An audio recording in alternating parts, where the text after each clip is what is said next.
The rule of Jenny Penn turns a quiet nursing home into a theatre of dread, where the line between memory loss and madness gets blurrier by the hour. And just when you think things couldn't get any worse, enter a puppet. Because nothing says psychological breakdown like a geriatric horror movie with a ventriloquist twist.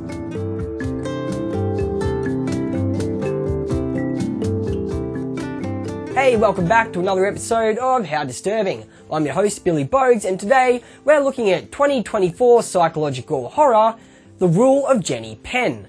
As you might expect on this channel, the nature of what we do is reviewing disturbing content, and although our descriptions will be brief and fleeting, viewer discretion is still strongly advised. This is also your spoiler warning. Let's go watch The Rule of Jenny Penn. Meet Stefan Mortensen. He's an elderly court judge and he's about to have a stroke in front of an entire courtroom.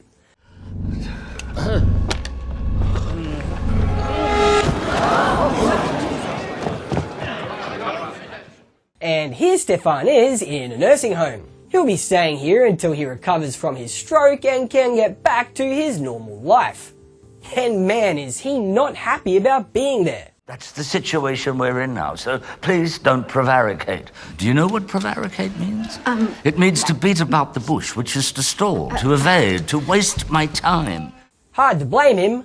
Stefan isn't even there for one day before this old guy manages to set himself on fire.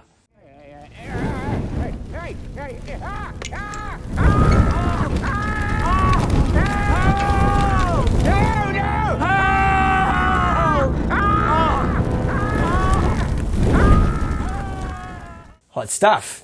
But boop, dead. Boop, dead.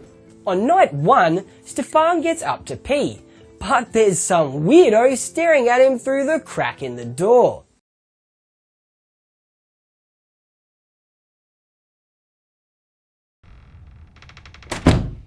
The next day, Stefan gets a good look at said weirdo, and adding to his oddness is the fact that he's carrying a creepy puppet. So quickly, I guess we should probably meet the other two main characters in this film. First up, let's meet Dave Creeley.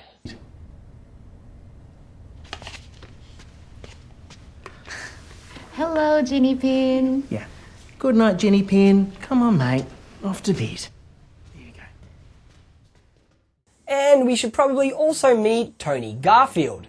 He's Stefan's roommate, and he's trying to make friends, but Stefan's kind of a jerk. Oh, you read it? It's interesting. It's all about this. I know what it's about. But you never read it. All those books are about the same thing. Would anyone like some tea? A few nights later, Dave Creeley has found his way into Stefan and Tony's room. Out of nowhere, Creeley grabs the urinal and pours pee-pee all over Stefan before abruptly leaving.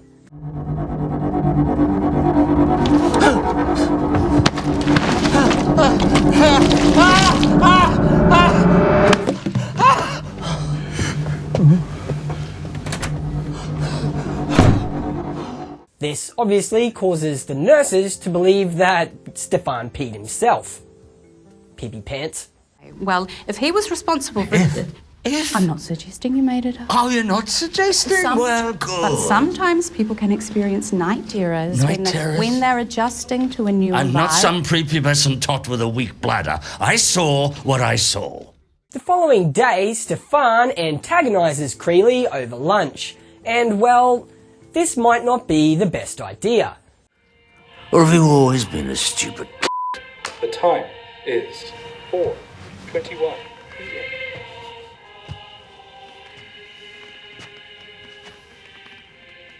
I'll see you tonight. That evening, as promised, Creeley enters Stefan and Tony's room again. Creeley and Jenny Penn put on quite the show for Stefan as he taunts Tony. As they taunt Tony, I don't know. And if you thought that was weird, check this out.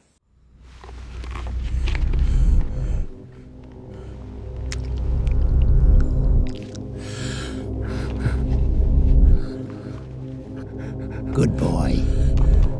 You're on Jenny Penn's side, aren't you? Stefan puts up a protest, but well, that's to no avail. Do this! You stay still now, Judge. And don't you pull out, or you'll get worse. It's here that we learn that Creeley has been terrorising Tony on a regular basis, and this is due to get worse now that Creeley has Stefan to play with as well. Now here's a f***ing audience. Weirdly, Creeley steals the teeth and underwear from another resident for reasons that we're not quite aware of.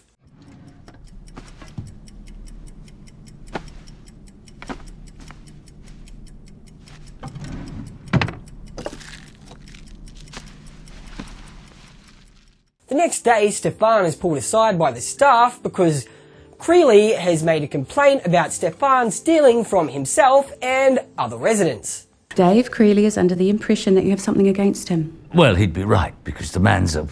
He says you stole from him. He says that... no. What? And from others. Stefan's room is searched, and sure enough, there's the teeth and underwear. Oh, shit!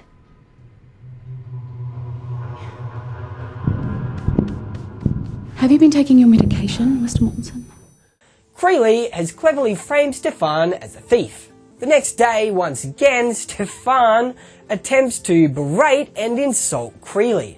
And once again, this only serves to work against Stefan as Creeley taunts him while kicking him in the shin under the table. Stefan eventually explodes in a fit of painful frustration, and again, well, it's him who looks like the crazy one. Kick me again! Get off me! I haven't done anything! Anybody wish to testify on my behalf? I'm going to Creeley! He's murdered me in my sleep! Say something! Do something!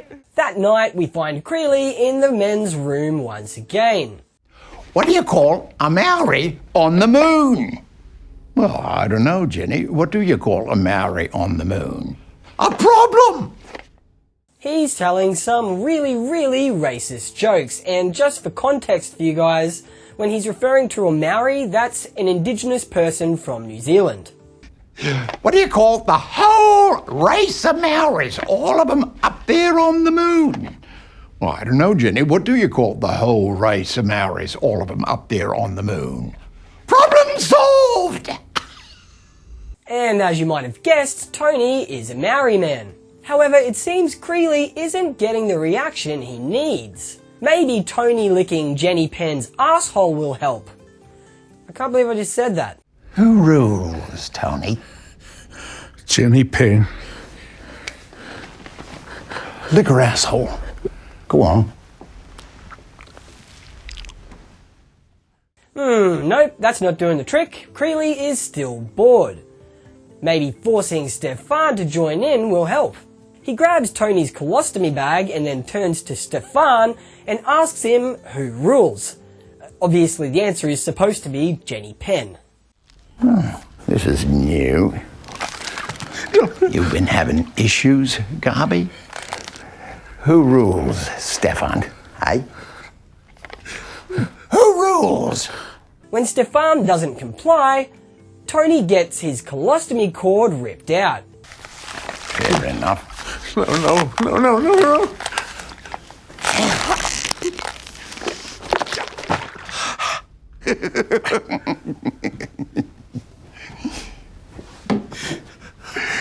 I'm gonna break you one of these days, Judge. Stefan spits in Jenny Penn's face, and Creeley responds accordingly. Who rules?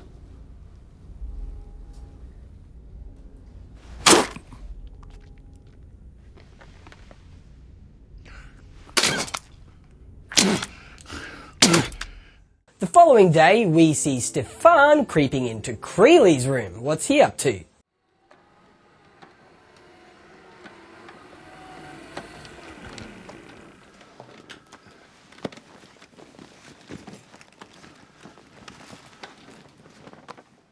Creeley, however, notices a few things out of place and becomes instantly suspicious of Stefan. Creeley taunts him with an overtly loud song and dance.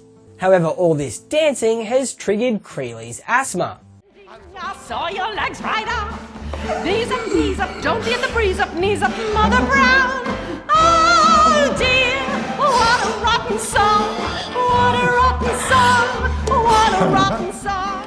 He desperately tries to use his asthma inhaler, however, for some reason, it's not working and we're about to discover why. Oh, Stefan, you clever dog. It looks like he's literally drained every one of Creeley's inhalers. And now, well, Creeley, he's really pissed. Oh, Jake, what's that? No. He attempts to sexually assault one of the elderly residents while he forces Stefan and the elderly woman's blind husband to watch on. I guess the blind husband doesn't, watch on? You know what I mean.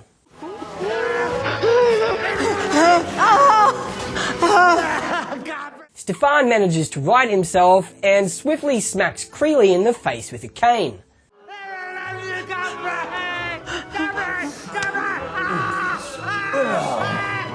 What are you? And when the nurses arrive, well, it appears as though Stefan is the assailant and Creeley is the victim. Clever.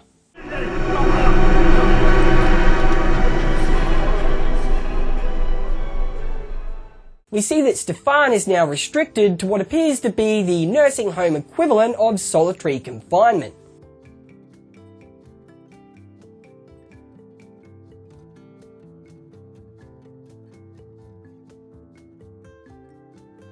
And it's not long before he gets a visit from Creeley. Stefan finally concedes. And as a tear rolls down his cheek, Stefan licks Jenny Penn's asshole.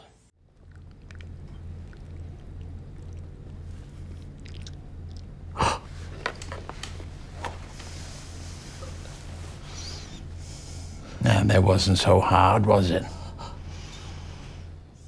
Sometime in the future, we see all the residents having lunch, and Tony decides to perform a haka to Creeley. So the haka is a traditional Maori war dance used to intimidate foes and I guess to express pride. For example, when Australia plays New Zealand in the footy, the New Zealand team does the haka at every game. So there's your context. However, Tony doesn't exactly have the energy to finish his performance and he runs out of steam.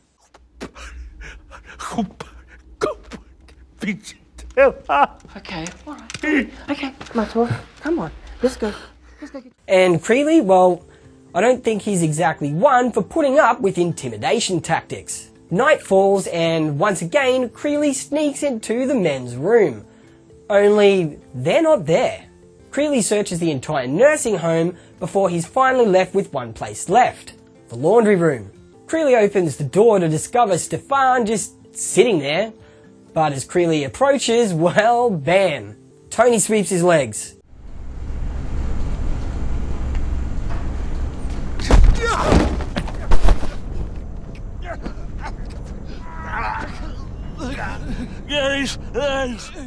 While Tony holds his legs, Stefan strangles him, and after some struggling, Jenny Penn and Dave Creeley are no more.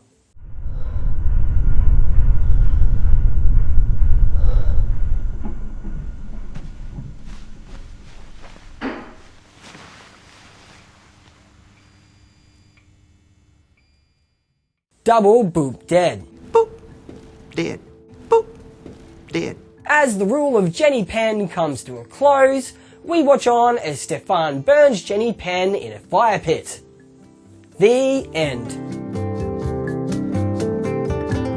The rule of Jenny Penn crept onto screens in 2024, and in Australia it's earned itself an M15+ rating. Though emotionally it feels more like it should have been rated existential crisis. Easily the highest accolade goes to John Lithgow's bafflingly brilliant New Zealand accent, which deserves its own award category entirely. Best performance by an American lost in the Southern Hemisphere. The film works overtime to make you feel boxed in, literally and psychologically. The claustrophobic camera work and weaponized mundanity think the kettle, the cough, and the creeping floorboard, well, they're all creating a creepy sense of dread. And this comes off as both stylish and absolutely suffocating. Just when I found myself wondering if the rule of Jenny Penn would actually twist the knife, well, it really did, and not gently. Setting a horror film in a nursing home is a wicked stroke of genius. Given Australia's well-documented issues with elder abuse, it's both socially relevant and disturbingly fertile ground for genre filmmaking. I think more directors should be brave enough to explore horror in places that we, well, don't usually recognise because it's taboo and often tragedy strikes. That said, some of the more vital story beats were rushed over, like the fact that Creeley used to work as a janitor at the actual facility, or the fact that he had disdain for Stefan because he once saw him getting accolades in a pub. They should have been massive parts, but they were just like an eighth of a scene each. So let's just say that the rule of Jenny Penn fizzled when it really should have detonated. It's definitely worth a watch though, but prepare for a slow burn that ends with a sigh rather than a scream.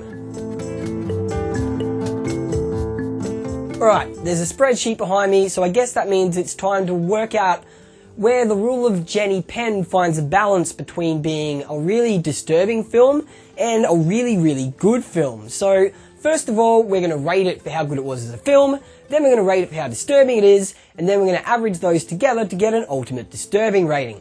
First of all, I'm going to rate the film just for how good it is as a film alone, and I'm giving the rule of Jenny Penn a 61.2 out of 100.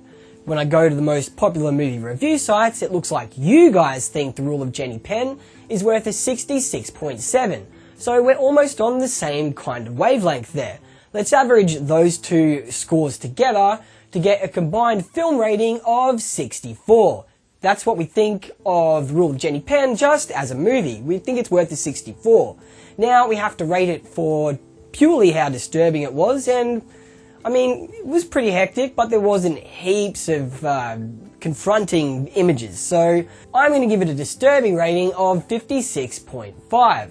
Now, let's average together our combined film rating of 64 with the disturbing rating of 56.5, and the rule of Jenny Penn ends up with an ultimate disturbing rating of 60.3. Wow. So let's bring in the grand spreadsheet here. There it is, and we're going to find out where it fits. We might have to zoom in a little bit, and it looks like the rule of Jenny Penn has found its place at number 18. It looks like we think it has a slightly better average than Gummo, but a slightly worse average than the Green Inferno. Thanks for watching another episode of How Disturbing. I'm your host, Billy Bogues, and I know this is really lame, but please throw me a like and subscribe. I'm new, and it totally helps me out. Also, if you have a product or a service that you want promoted or sold, let me know because I will promote whatever it is on my channel for free. And having said that, I think it's time for me to glitch out of here. Catch ya!